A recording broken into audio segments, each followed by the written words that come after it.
ಸಚಿವರ ವಿರುದ್ಧ ಸಮರ ಸಾರಿದ್ದ ಶಾಸಕರ ಅಸಮಾಧಾನ ಶಮನಕ್ಕೆ ಹೈಕಮಾಂಡ್ ಮುಂದಾಗಿದೆ. ಇನ್ನು ಶಾಸಕರ ಸಮಾಧಾನ ಪಡಿಸುವ ಹೊಣೆ ರಾಜ್ಯ ಉಸ್ತುವಾರಿ ರಣದೀಪ್ ಸಿಂಗ್ ಸುರ್ಜೇವಾಲಾ ಅವರ ಹೆಗಲಿಗೇರಿದೆ. ಹೀಗಾಗಿ ಬೆಂಗಳೂರಿಗೆ ಆಗಮಿಸಿರುವ ಪ್ರಧಾನ ಕಾರ್ಯದರ್ಶಿ 3 ದಿನಗಳ ಕಾಲ ಮ್ಯಾರಥಾನ್ ಸಭೆಯನ್ನ ನಡೆಸುತ್ತಿದ್ದಾರೆ. ಇಂದು ಸುಮಾರು 7 ಶಾಸಕರ ಜೊತೆ 1-to-1 ಚರ್ಚೆ ನಡೆಸಿದ್ದಾರೆ. ಅವರ ಅಹವಾಲುಗಳನ್ನು ಆಲಿಸಿದ್ದಾರೆ. ಈ ಕುರಿತ ಒಂದು ರಿಪೋರ್ಟ್ ಇದೆ, ನೋಡ್ಕೊಂಡು ಬನ್ನಿ.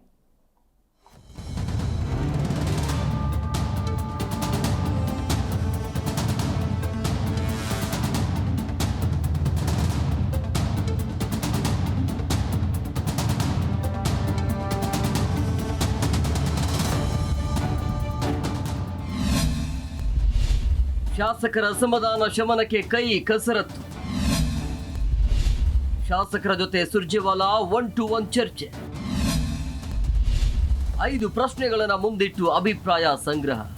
ಆಳಂದ ಕ್ಷೇತ್ರದ ಶಾಸಕ BR ಪಾಟೀಲರ ಆಡಿಯೋ ವೈರಲ್ ಬಳಿಕ ರಾಜ್ಯಕ್ಕೆ ಕೈ ಸರ್ಕಾರದಲ್ಲಿ ಬಿರುಗಾಳಿ ಎದ್ದಿತ್ತು. ಪಾಟೀಲರ ಹೇಳಿಕೆಯಿಂದ ಪ್ರೇರಣೆ ಪಡೆದು ಕಾಗವಾಡ ಶಾಸಕ ರಾಜು ಕಾಗೆ, ಮೊಳಕಾಲ್ಮೂರು ಶಾಸಕ NY ಗೋಪಾಲಕೃಷ್ಣ, ಬೇಳೂರು ಗೋಪಾಲಕೃಷ್ಣ ಸೇರಿದಂತೆ ಹಲವರು ಶಾಸಕರು ಅಸಮಾಧಾನ ಕಿಡಿಗೆ ತುಪ್ಪ ಸುರಿದ್ರು. ಸ್ವಪಕ್ಷೀಯ ಶಾಸಕರ ಮಾತಿಗೆ ಕಿಡಿಗಳು ಸರ್ಕಾರದ ಬುಡಕ್ಕೆ ಬಿಸಿ ಹೆಚ್ಚಾಗುವಂತೆ ಮಾಡಿತು. ಶಾಸಕರ ಆಕ್ರೋಶದ ನುಡಿಗಳು ಪಕ್ಷ ಮತ್ತು ಸರ್ಕಾರದ ವರ್ಚಸ್ಸಿಗೆ ಧಕ್ಕೆ ತಂದಿತ್ತು. ಪರಿಸ್ಥಿತಿ ಕೈ ಮೀರೋದನ್ನ ಅರಿತು ಹೈಕಮಾಂಡ್ ಎಂಟ್ರಿ ಕೊಟ್ಟಿದೆ.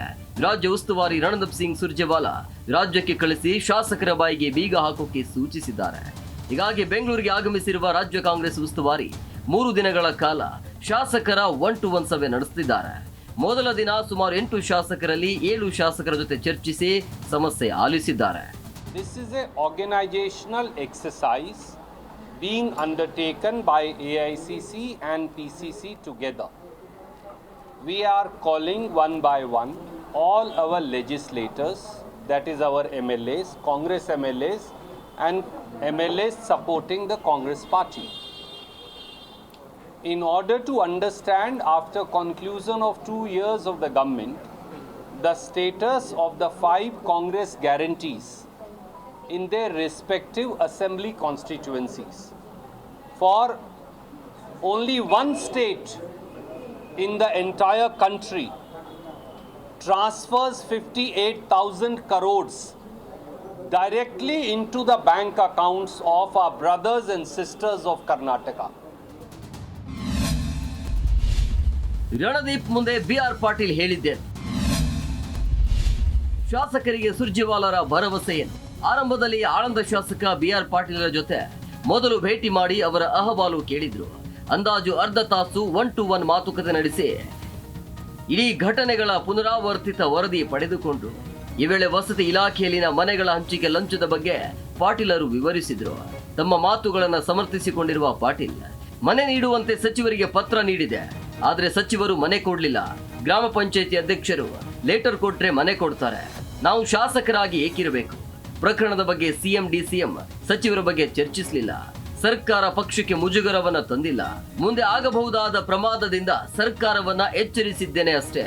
ಇದನ್ನೇ ಕೆಲವರು ಬೇರೆ ಬೇರೆ ರೀತಿ ತಿಳಿದುಕೊಂಡ್ರು. CM DCM ಇಬ್ರು ಕರೆದು ಮಾತನಾಡಿದ್ರು. ಅವರು ಭರವಸೆ ಕೊಟ್ಟಿದ್ದಾರೆ, ಇದನ್ನ ಹೊರತುಪಡಿಸಿ ಬೇರೆ ಏನಿಲ್ಲ ಅಂತ ವಿವರಿಸಿದ್ರು. ಅನುದಾನದ ಸಮಸ್ಯೆ, ಕೆಲವು ಗೊಂದಲಗಳ ಬಗ್ಗೆಯೂ ಪಾಟೀಲರು ಪ್ರಸ್ತಾಪಿಸಿದರು. ಸಮಸ್ಯೆ ಸರಿಪಡಿಸ್ತೇನೆ, ಸರ್ಕಾರದ ವಿರುದ್ಧ ಮತ್ತೆ ಧ್ವನಿ ಎತ್ತಬೇಡಿ ಅಂತ ಸುರ್ಜೇವಾಲಾ ತಾಕೀತು ಮಾಡಿದ್ದಾರೆ. ನೀವೇ ಜಗಾಡ್ತಿರೋದು. ನನಗೆ ಹೈಕಮಾಂಡ್ಲಿಂದ ಕರೆ ಬಂದಿತ್ತು.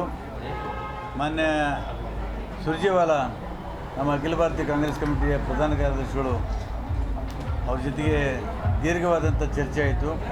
ನಾನು ಹೇಳಬೇಕಾದದ್ದನ್ನೆಲ್ಲ ಅವರಿಗೆ ಹೇಳಿದ್ದೇನೆ. ಅವರೆಲ್ಲರೂ ನನ್ನ ವಿಷಯಗಳನ್ನು ನೋಟ್ ಮಾಡಿಕೊಂಡಿದ್ದಾರೆ. ಮುಂದಿನ ಬರ್ತಕ್ಕಂಥ ದಿನಗಳಲ್ಲಿ ಅವ್ರೇನು ಮಾಡಿದ್ರು ಅವ್ರಿಗೆ ಬಿಟ್ಟಿದ್ದು ಪಕ್ಷ ಬಿಟ್ಟು. ಸಚಿವ ಸ್ಥಾನಕ್ಕೆ ನಾರಾಯಣಸ್ವಾಮಿ ಡಿಮ್ಯಾಂಡ್. ತಮ್ಮ ಸಾಧನೆ ಗುಣಗಾನ ಮಾಡಿದ ಪ್ರದೀಪ್ ಈಶ್ವರ್. ಬಂಗಾರಪೇಟೆ ಶಾಸಕ ನಾರಾಯಣಸ್ವಾಮಿ, ಗ್ಯಾರಂಟಿಗಳಿಂದ ಜನರಿಗೆ ಒಳ್ಳೆಯದಾಗಿದೆ, ಗ್ಯಾರಂಟಿಗೆ ಹೆಚ್ಚಿನ ಹಣ ವಿನಿಯೋಗ ಆಗ್ತಿದೆ, ಶಾಸಕರ ಅನುದಾನಕ್ಕೆ ಕಡಿತ ಆಗಿದೆ. ಕೆಲವು ಸಚಿವರು ಅಧಿಕಾರಿಗಳ ಹೊಂದಾಣಿಕೆಯಿಂದ ಸರ್ಕಾರಕ್ಕೆ ಕೆಟ್ಟ ಹೆಸರು ಬರ್ತಿದೆ. ನನಗೆ ನೀನು, ನಿನಗೆ ನಾನು ಎನ್ನುವಂತಿದ್ದರ ಕಷ್ಟ ಸಾಧ್ಯವೆಂದರು. ಇದೇ ವೇಳೆ ನಾನು 3 ಬಾರಿ ಶಾಸಕನಾಗಿದ್ದು ಸಂಪುಟ ಪುನಾರಚನೆ ವೇಳೆ ತಮ್ಮನ್ನ ಪರಿಗಣಿಸುವಂತೆ ಬೇಡಿಕೆ ಇಟ್ಟಿದ್ದಾರೆ. ಇದನ್ನ ವರಿಷ್ಠರ ಮುಂದಿಡುವುದಾಗಿ ಸುರ್ಜೇವಾಲಾ ನೋಟ್ ಮಾಡಿಕೊಂಡಿದ್ದಾರೆ. ಇನ್ನು ಪ್ರದೀಪ್ ಈಶ್ವರ್ ತಾವು ಕ್ಷೇತ್ರದಲ್ಲಿ ಮಾಡಿರುವ ಸಾಧನೆಯ ಬಗ್ಗೆ ಪ್ರಸ್ತಾಪಿಸಿದ್ದಾರೆ. ಜನಸಾಮಾನ್ಯರಿಗಾಗಿ ಕೆಲವು ಸುಧಾರಣೆಗಳು ಸ್ವಂತ ಹಣದಿಂದ ಯೋಜನೆ ತಂದಿರುವುದಾಗಿ ವಿವರಿಸಿದ್ದಾರೆ. ಇದಕ್ಕೆ ಸುರ್ಜೇವಾಲಾ ಅಭಿನಂದಿಸಿದ್ದಾರೆ ಎಂಬ ಮಾಹಿತಿ ಹೊರಬಂದಿವೆ. ನಮಸ್ಕಾರ. ಇವತ್ತು ನಮ್ಮ ರಣದೀಪ್ ಸುರ್ಜೇವಾಲಾ ಸರ್ ಅವರು ಇವತ್ತು ನನಗೆ 3 ರಿಂದ 4 ಗಂಟೆ ಮಧ್ಯೆ ಒಂದು 20 ನಿಮಿಷ ಅಪಾಯಿಂಟ್ಮೆಂಟ್ ಕೊಟ್ಟಿದ್ದರು. ಸರಿಸುಮಾರು 45 ನಿಮಿಷ ಮಾತಾಡೋ ಅವಕಾಶ ಸಿಕ್ತು ನನಗೆ. ಸೊ ಕಳೆದ 2 ವರ್ಷದಲ್ಲಿ ಕ್ಷೇತ್ರದಲ್ಲಾಗಿರೋ ಅಭಿವೃದ್ಧಿ, ಗ್ಯಾರಂಟಿ ಅನುಷ್ಠಾನದ ಬಗ್ಗೆ ಒಂದು ಕ್ವೆಶನ್ ಇಯರ್ಸ್ ಇತ್ತು. ನಾನು ನಮ್ಮ ಕ್ಷೇತ್ರದಲ್ಲಿ ಗ್ಯಾರಂಟಿಗಳು ತುಂಬ ಯಶಸ್ವಿಯಾಗಿ ಇಂಪ್ಲಿಮೆಂಟ್ ಆಗಿದೆ ಮತ್ತು ನಮಗೇನು ಅನುದಾನ ಬರಬೇಕಾಗಿತ್ತು ಅದು ಕರೆಕ್ಟಾಗಿ ಬಂದಿದೆ. ಆ ರಿಪೋರ್ಟ್ಸ್ ಜೊತೆ ನಮ್ಮ ಕಾರ್ಯಕ್ರಮಗಳು ಅಂದರೆ ಗ್ರಾಸ್ ರೂಟ್ ಲೆವೆಲ್ ಹೇಗೆ ಅಂತ, ಮೊದಲನೇದು ನಮ್ಮೂರಿಗೆ ನಮ್ಮ ಶಾಸಕ ಅಂತ 188 ವಿಲೇಜ್ ಕವರ್ ಮಾಡಿದ್ದೀನಿ. ಅಂದರೆ ಎಂಟೈರ್ ಬ್ಯೂರೋಕ್ರೆಸಿನ ಹಳ್ಳಿಗೆ ಕರ್ಕೊಂಡೋಗಿ ನೆಲದ ಮೇಲೆ ಚಾಪೆ ಮೇಲೆ ಕೂರಿಸಿ ಜನರ ಕಷ್ಟ ಕೇಳೋದು. ಬೆಳಗ್ಗೆ ಒಂದು 6:30 11:30 12 ಗಂಟೆವರೆಗೂ ಈ ಥರ 188 ವಿಲೇಜಸ್ ಮುಗಿಸಿದ್ದೀನಿ ನಮ್ಮೂರಿಗೆ ನಮ್ಮ ಶಾಸಕ. ಅದನ್ನು ಸುರ್ಜೇವಾಲಾ ಸರ್ಗೆ ಹೇಳಿದೆ, ಅಪ್ರಿಷಿಯೇಟ್ ಮಾಡಿದ್ರು. ಇನ್ನು ಕೆಜಿಎಫ್ ಶಾಸಕಿ ರೂಪಾ ಶಶಿಧರ್ ಹಾಗೂ ಬಾಗೇಪಲ್ಲಿ ಶಾಸಕ ಸುಬ್ಬಾರೆಡ್ಡಿ, ಗೌರಿಬಿದನೂರು ಪಕ್ಷೇತರದ ಶಾಸಕ ಪುಟ್ಟಸ್ವಾಮಿಗೌಡ ಅನುದಾನ ಹೆಚ್ಚಳಕ್ಕೆ ಮನವಿ ಮಾಡಿದ್ದಾರೆ. ಕೋವಿಡ್ ನಂತರದಲ್ಲಿ ತಾವು ಎದುರಿಸಿದ ಯಾತನೆ, ಜನಸಾಮಾನ್ಯರಿಗೆ ಸ್ಪಂದಿಸಿದ್ದು ಎಲ್ಲದಕ್ಕೂ ಕಷ್ಟವಾಯಿತು. ಗ್ಯಾರಂಟಿಗಳಿಂದ ಜನರಿಗೆ ಅನುಕೂಲ ಆಗಿದೆ, ನಮಗೂ ಲಾಭ ಆಗಿದೆ. ಆದರೆ ಜನಸಾಮಾನ್ಯರಿಗೆ ನಾವು ಚುನಾವಣೆ ಪೂರ್ವದಲ್ಲಿ ಹಲವು ಭರವಸೆ ಕೊಟ್ಟಿದ್ದು ಅವುಗಳನ್ನು ಈಡೇರಿಸಬೇಕಾಗುತ್ತೆ. ಅದಕ್ಕೆ ಸಂಪನ್ಮೂಲವೂ ಬೇಕಾಗುತ್ತೆ. ಹೀಗಾಗಿ ಅನುದಾನವನ್ನ ಸ್ವಲ್ಪ ಹೆಚ್ಚು ಮಾಡಿದ್ರೆ ಉತ್ತಮ ಅಂತ ಅಭಿಪ್ರಾಯ ಹೊರಹಾಕಿದ್ದಾರೆ. ಜೊತೆಗೆ ಸರ್ಕಾರ ಪಕ್ಷದ ಮಟ್ಟದಲ್ಲಿ ಕೆಲವು ಗೊಂದಲಗಳು ಇದ್ದು ಅದನ್ನ ಸರಿಪಡಿಸುವಂತೆ ಮನವಿ ಮಾಡಿದ್ದಾರೆಂಬ ಮಾಹಿತಿಗಳಿವೆ. ಪಾರ್ಟಿ ಎಲ್ಲ MLAsಗೆ ಒಂದು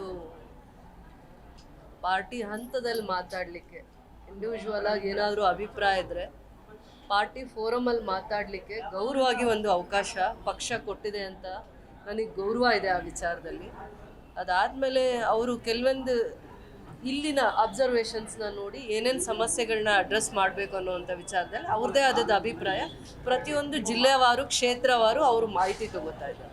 ಪಕ್ಷದಲ್ಲಿ ಒಂದು ವೇದಿಕೆ ಕೊಟ್ಟಿದ್ದಾರೆ ಗೌರವವಾಗಿ ಶಾಸಕರಾದಮೇಲೆ ಯಾವ್ಯಾವ ವಿಚಾರ ಎಲ್ಲಿ ಮಾತ್ರ ಮಾತಾಡಬೇಕು ಅಂತ ಅಂದ್ಬಿಟ್ಟು. ಅದಾದಮೇಲೆ ಭಾಳ ವರ್ಷಗಳಿಂದನೂ ಕಾರ್ಯಕರ್ತರಿಗೆ ಏನೂ ಒಂದು ಅವಕಾಶಗಳು, ಸ್ಥಾನಮಾನಗಳು ಕೊಟ್ಟಿರಲಿಲ್ಲ. ಅದರದ್ದು ಯಾಕೆ ನಿಧಾನ ಆಯಿತು ಅನ್ನೋವಂಥ ವಿಚಾರದಲ್ಲೂ ಅವರು ಭಾಳ ಒಳ್ಳೆ ನಿರ್ಧಾರ ತಗೊಂಡು ಇವಾಗ ಅದರದ್ದು ಒಂದು ಹೋಮ್ವರ್ಕ್ ಮಾಡ್ತಾ ಇದ್ದಾರೆ.